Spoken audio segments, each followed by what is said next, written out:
Good day, welcome. My name is David Long. I'm the CEO of XTC Mobile, and in this presentation, we're going to ask a interesting question that is on all our minds. Is your phone spying on you? We're going to look at the evidence and answer the question.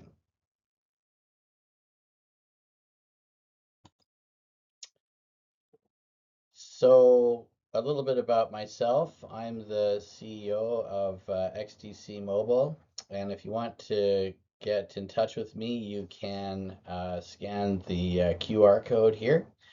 And in Ottawa, we work with Sergey Poltev. His website is the Hackproof Phone or hackproofphone.com, and you can scan his QR code there.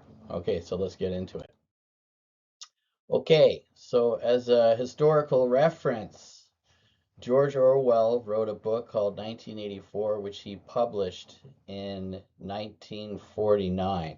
Okay, and we're going to take a look at this book and ask if it is relevant to us today.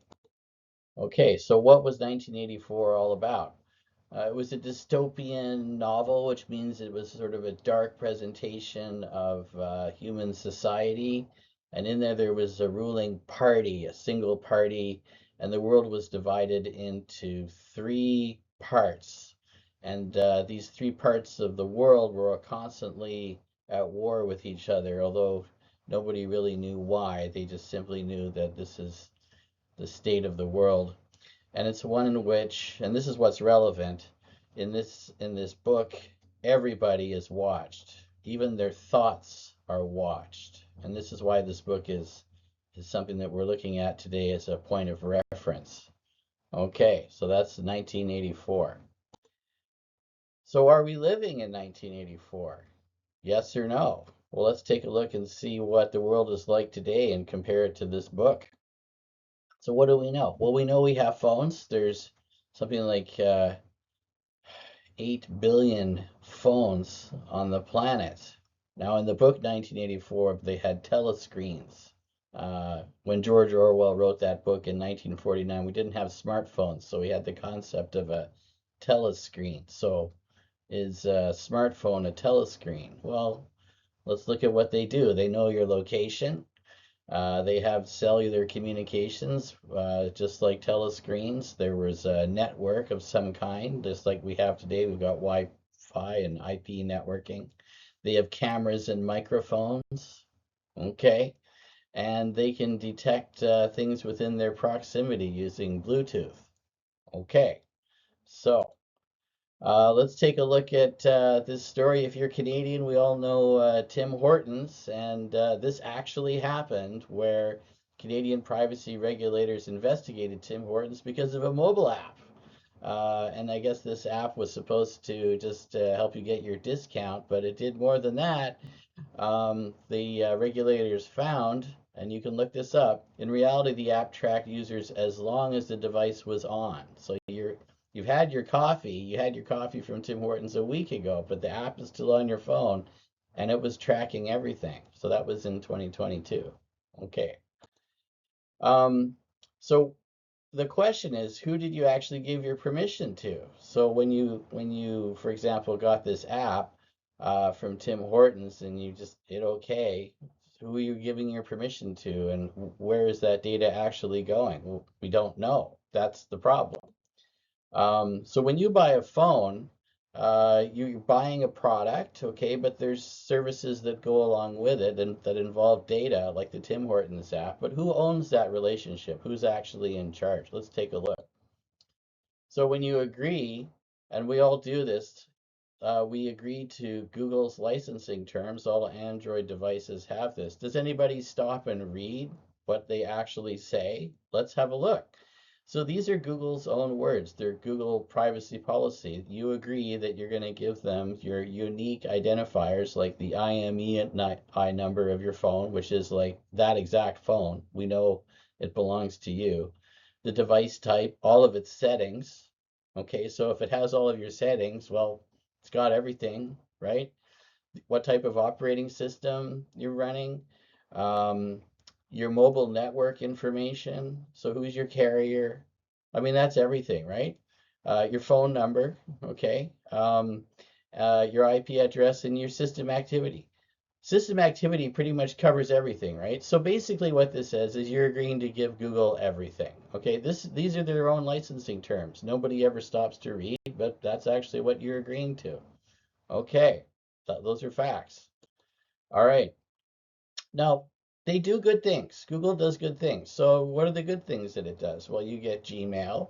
Okay, it's a useful service. You have a calendar, maps, the phone works. Phones are good. You get access to YouTube, Google Play. Okay. All right. So there's some benefits here. What are the privacy consequences of agreeing to give away all of your personal information like we saw in the previous slide? Well, the state of Texas had something to say about that. Okay. Um, $1.375 billion lawsuit that Google paid. It never went to court. Okay, they settled out of court. And that amount of money is, I don't know, about a half day's profits for Google. So it might seem like a lot of money to us, but to them, they barely blinked when they paid this. So, what was at issue here? Well, the state of Texas proved that, contrary to the rights of the citizens of Texas, Google was collecting information about the location of citizens. The state of Texas challenged how Google was handling browsing activity for users and privacy expectations, biometric data, like their voice prints and facial geometry. So they were accessing all of this. Um, there are people who have looked at this matter who have said that the state of Texas proved, this is alleged to be fair, it was not actually proven because the court case never actually went to court.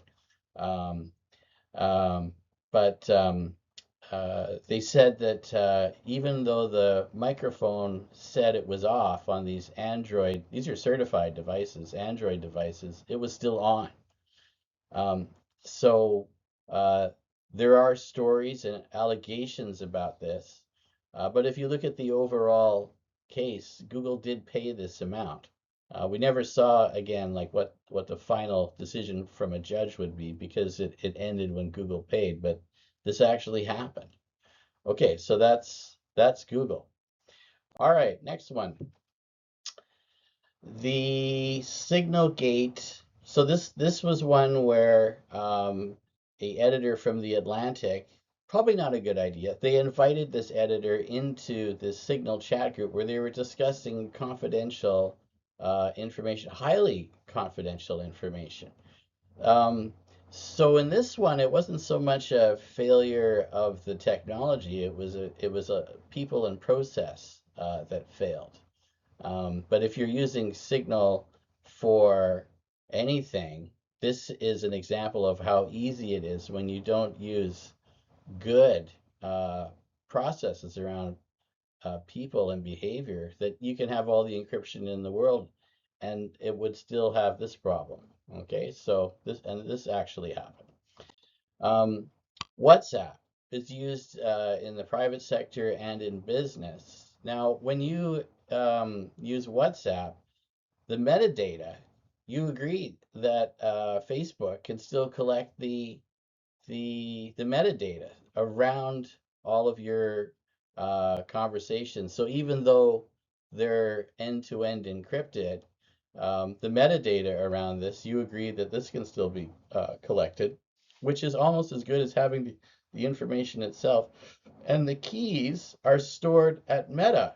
So there's somebody else who actually holds the private key to all your conversations, and anything would change there. And those conversations, guess what? They're not private anymore.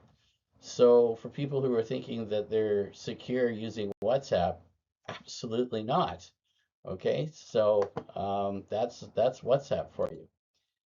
So we talked about some government examples, some private sector examples. So let's take a look at their goals because they are different. So for big tech, they are accessing information on your phones. Clearly, I've shown you examples. And what are they after? Your personal information. They want to do advertising. They want to engage. They want measurement and product and service improvement. without asking your permission, I think is the key there. So those are their goals for accessing your private information.